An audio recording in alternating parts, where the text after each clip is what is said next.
let's get into the theme of PCOS and look at it from a lifestyle perspective, perhaps how we can find balance through food, through movement and everyday habits. So when we look at polycystic ovarian syndrome, it is often discussed through the lens of, symptoms, the weight gain, and what women should or shouldn't eat.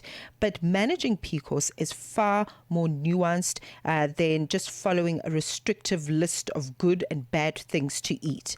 From the way we build our meals to how we move, sleep, manage stress, everyday lifestyle choices, as it were, can actually play a very important role in supporting metabolic and hormonal health. So for this particular segment, we're going to be speaking to Lerato Khadebe, joining us on the line in her capacity as a clinical dietitian and nutrition expert. So we can really look at some genuine PCOS friendly, if we can call them that, PCOS friendly approaches to foods and other lifestyle elements that can contribute to making women's bodies, especially if they're dealing with this particular syndrome, to have a more sustainable lifestyle and have sustainable lifestyle changes, as it were, for overall health. Lerato, a pleasure to have you on the program. Thank you for the time.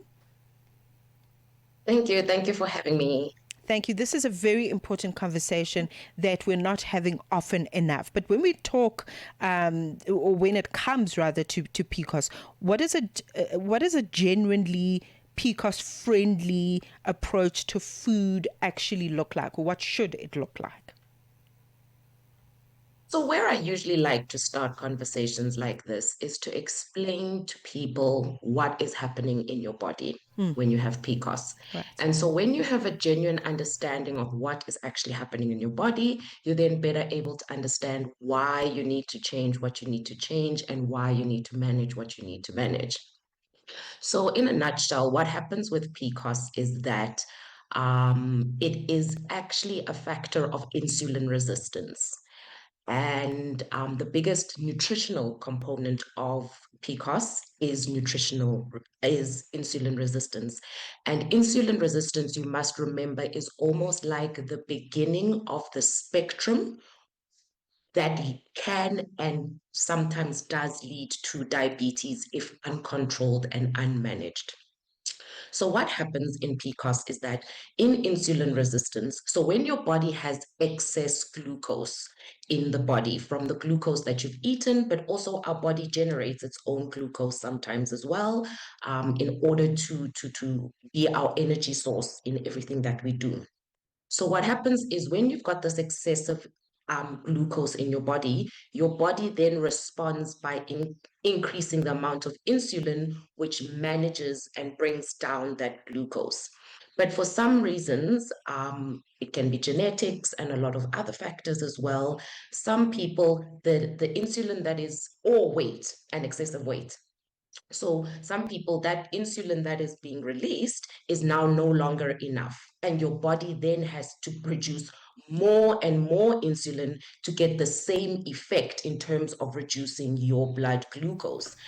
But that excessive insulin in your body has a counter effect in that it increases the amount of testosterone in your body. So testosterone is the hormone that is mainly found highest in men, and it has an effect like um, you have a lot of facial hair that you end up getting. It increases your weight and weight gain. It then suppresses the estrogen in the body, which is the one that helps to improve ovulation. And so that is the mechanism of what is happening in our bodies when we are speaking PCOS, when we are speaking insulin resistance, and how hormones interplay with each other to have an effect.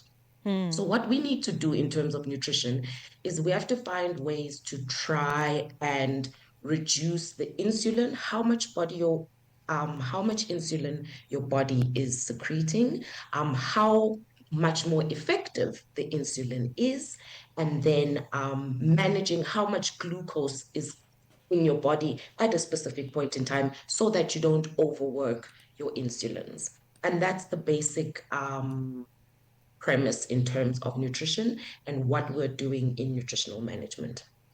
All right. Well, thank you for that. Thank you actually for establishing what exactly is happening in the body, because I think that then helps us to understand, how we can navigate the food and nutrition aspect of things that is not going to overwhelm us firstly and our bodies at the end of the day. This insulin resistance that you mentioned is such a problem and can be a headache. Why am I saying that? Because we are living in a society where we are constantly surrounded by food. We just eat whenever we want to eat. We've got access to all sorts of food. For breakfast, I'm in Asia. For lunch, I'm in India. For dinner, I'm in Limpopo. We're just eating and eating and eating in between the three meals. Would it be beneficial to have an eating schedule to try and deal with this? So before we get into, the different aspects of the nutrition, such as the proteins, the fibers, and the carbohydrates, and all of that, should I have set times to say I eat breakfast at 8:00, I eat lunch at a set time, and have those 3 square meals scheduled at a certain time every day?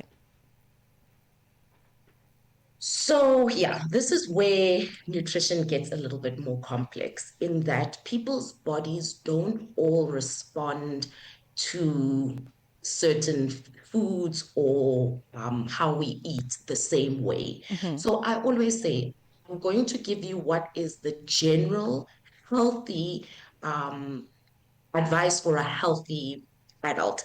But you definitely always all have to consult with your dietitian so that you can get advice that is more tailored and specific to you as an individual. Because for you as an individual, there might be a lot of other issues that are at play. So, in terms of what needs to happen for a healthy adult, is that we don't really need to have 3 square meals a day. You just need your energy requirements for the day. And Mm-hmm. so so the energy requirements that we are requiring a day is what you need. If you are choosing to eat that in one meal a day, or if you are choosing to eat that as 3 small meals a day, then that is up to you if you are a normal, healthy individual. But when it comes to insulin resistance, what happens is we do prefer that you space that because each time you eat, you are spiking your blood glucose up to a certain level. Mm-hmm. So, and then the insulin responds to that spike in glucose. So we would much rather have a situation where if there is anything that points to having some sort of insulin resistance, it is a little better to not force your body to have such high spikes so that your body is producing this high amount of insulin in response to the spike. And so it is better to then split that energy, the daily energy, into small chunks so that your body is only having small peaks in blood glucose, and then your insulin is not then struggling to do that in. So certain things that would make you then realize that is that if you've got family history of diabetes, if you are overweight, or have got weight issues, if you start seeing certain symptoms of insulin resistance. So, certain symptoms of insulin resistance is struggling to lose weight, where you just battle a little bit to lose the weight. And another clinical symptom that often comes in is darkness, dark patches that usually come around the person's neck, in their underarms, and sometimes around their back as well. So those are small signs of insulin resistance. And so in that situation, I would definitely recommend smaller, frequent meals. But overall, in a general healthy individual, it doesn't really, really matter as long as you stick to the energy requirements. All right, it's exactly why you need to consult with a clinical dietitian and nutrition expert like Lerato Khadebe so you can establish what is happening from a food and nutrition perspective if you are dealing with PCOS and trying to manage that. In fact, I'd like us to take a break. When we come back, we're going to give more special focus to PCOS and weight management. Let's take a break. Conversations are happening, and Channel Africa is at the heart of them. We tell the African story with clarity, pride, and purpose, reaching audiences that matter to your brand. Partner with us and connect your business with listeners across borders in multiple languages and markets. For partnership opportunities, sponsorship, or sales, email us at partnership@channelafrica.co.za. Channel Africa, the African perspective. Fitness and nutrition on the Journal. Welcome back to the Journal at 22 minutes into 9 a.m. in Central African time. Wherever you're listening in from, welcome to it. We speak all things fitness and nutrition, looking particularly at a polycystic ovary or ovarian syndrome, as it were, or PCOS for short, as we all know it. And we're looking at it through not only the lens of the symptoms and the weight and what we should and shouldn't eat, but really making sure that your lifestyle supports what is happening in your body so that you can just live a better quality life, as it were. Lerato Khadebe continues to join me on the line in her capacity as a clinical dietitian and nutrition expert. Lerato, let's talk about PCOS and weight management, which can be such a sore point for many women. And you've helped us to tie in and understand the insulin resistance that also contributes to weight issues, if you will. But how do we then manage that? How, do I need to move forward? Do I need to come and see a clinical dietitian like yourself to get blood work done? And then you give me an eating plan. Where do I start? Because a lot of the time we just go and watch a couple of random videos on YouTube and think that will be able to help us. Yeah, it's absolutely important that you go see a clinical dietitian so that they can be able to look at everything that is in play and take into consideration everything that is in play in your body in order to develop plans and specific plans for you and tailor-made plans for you and your lifestyle. But in general, when we speak about weight loss as well, weight loss and weight or high weight is it's like a vicious cycle when it comes to PCOS because the fat cells in our body, especially adipose tissue cells, which are the fat cells that surround your stomach, are actually also active. So they hormonally active as well, and they secrete hormones and affect your hormone and hormone balance as well. So it's not just your body, but now you're competing against your body plus these extra fat cells that are also working their own things in terms of what they do to your hormones. So what the adipose tissue cells do is firstly, they make it difficult. Firstly, they secrete a hormone that does that is SG is called SGBH, which usually regulates the amount of testosterone that is in your body. But when the adipose tissue cells, they secrete this, which counterbalances that hormone so that you actually have more testosterone again in your body, and then the cycle starts again. Plus, what the fat cells also so do is that they secrete a hormone called leptin. And leptin is your hormone that helps you feel fuller and makes you feel fuller.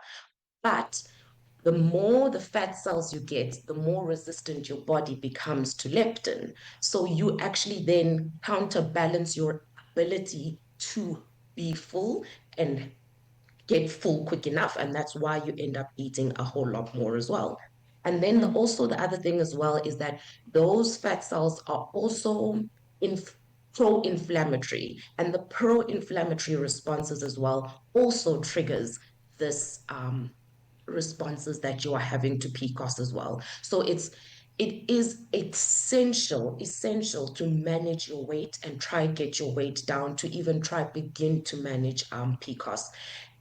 But you have to do it in a way that is clinically sound. So there's a lot of myths and a lot of things that are happening on social media and what people do. They'll tell you about intermittent fasting, and as I've just explained, is that if you have insulin resistance, it might be not be a good idea to have one large meal a Yeah. day. So it might not be of you.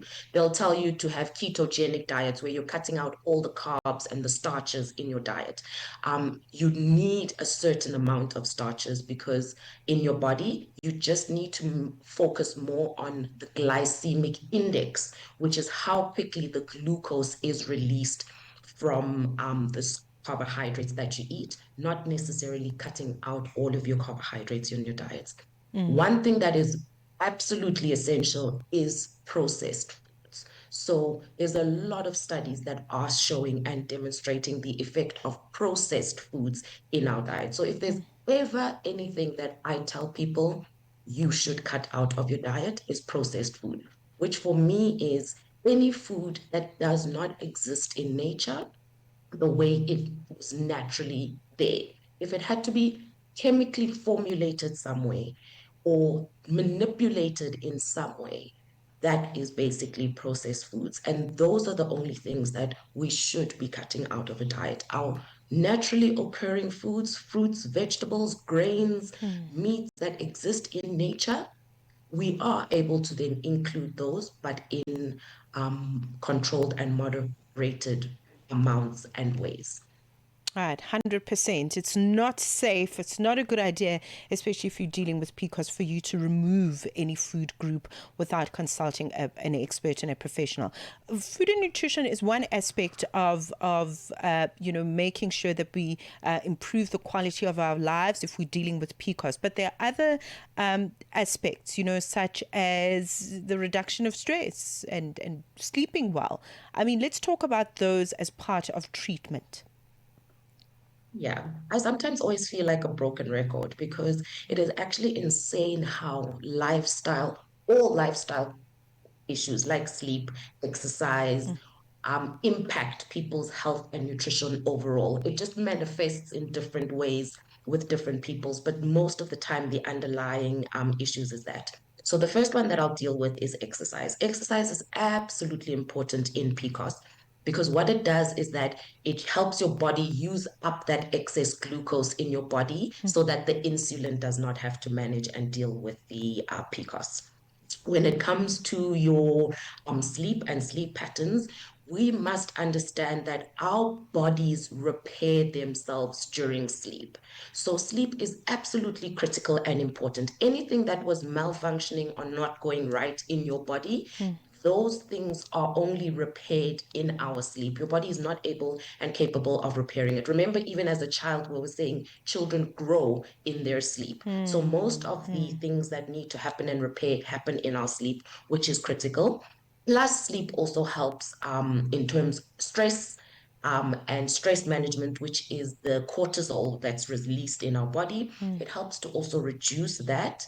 And managing stress also helps to reduce the cortisol, which has the pro-inflammatory response to our bodies. And as I mentioned, that can also then impact the hormones that affect PCOS and insulin resistance. This has absolutely been so invaluable. Thank you very much, Lerato. Thank you for the time. Lerato Khadebe joining us as a clinical dietitian and nutrition expert, looking at a PCOS-friendly approach to foods and lifestyle when it comes to really making sure that you improve the quality of your life. It's 9:30. We say a very happy Monday to Figile Lungwati, who's standing by with the latest in sports. Sports on Channel Africa. The African perspective. Good morning, Mateko. We kick off with football news. The World Cup is not the World Cup, rather, but the WAFCON is done and dusted. Let's start off with the Cameroon national women's football team goalkeeper Michaela Bihina has been rewarded for a superb WAFCON campaign as she claimed the Golden Glove after helping the indomitable Lionesses to the historic first continental title. A 22-year-old emerges one of the standout performers of the tournament, combining composure and an ability to produce crucial saves. Her defining performance came in the quarter-final victory over defending champions Nigeria, where Bihina produced 9 saves in a memorable 1-0 victory. It was her second clean sheet of the tournament and helped Cameroon eliminate the record 10-time champion. She completed her outstanding tournament with another clean sheet as Cameroon defeated Malawi 3-0 in the final, underlining the defensive excellence that formed the foundation of their historic triumph. Arsenal football side beat Manchester City 3-0 in the Community Shield yesterday, giving Mikel Arteta an early season triumph while condemning new City boss Enzo Maresca to defeat in his first game in charge in the traditional curtain raiser to the campaign. With their fourth victory over City in the fixture, Arsenal maintained their 100% win record over their opponents with an emphatic performance at the Principality Stadium, where Ricardo Calafiori, Kai Havertz and Martin Odegaard found the net. Arsenal kick off the new Premier League campaign on Friday against Coventry. Now, cricket news. Bangladesh has thrashed Australia by 9 wickets on the fourth day of the series opener in Darwin to complete one of the Test cricket greatest upsets. After bowling the hosts out for 284 and needing 57 to win, Monimul Hawk cut Bo Webster to the boundary for the winning runs to seal the nation's first Test victory in Australia. The moment sparked jubilation among Bangladesh players and staff as they celebrated arguably their greatest victory in 26 years of competing in Test cricket. Australia are the top-ranked Test nation, while Bangladesh haven't played a series under the 5-day format in the country since a 2-0 defeat in 2003. The visitors were on top of the match throughout, but it was spinner Mehdi Hassan Miraz who took the spotlight on day 4 as he took 5 for 66 to dismiss Australia for 284, leaving just 57 runs needed to win. Meanwhile, former Proteas all-rounder Chris Morris has predicted that My Cape Town will be under pressure to perform in the upcoming season 5 of the SA20 cricket. Robin Peterson's side had a campaign to forget at the last time out after finishing bottom of the table with only 3 wins, despite having won the tournament the previous year. Yeah, look, I think my Cape Town will probably look to build their stance